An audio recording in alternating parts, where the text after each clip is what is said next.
Hi class. So today we're going to be making how-to videos. So some general background, your how-to video just has to give step-by-step directions of how to do something. It can be anything you would like. It can be how to write your numbers, how to write your letters, how to make a peanut butter and jelly sandwich, how to ride a bike, almost anything you can think of.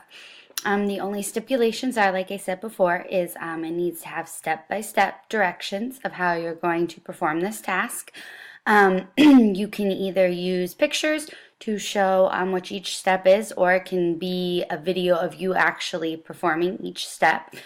And after we make our videos, we are going to upload them to our Google Classroom, and then we are going to share them with our class and have everyone watch each other's how-to video and then see if other students are able to follow those directions to possibly be able to recreate and talk about how to make your how-to video.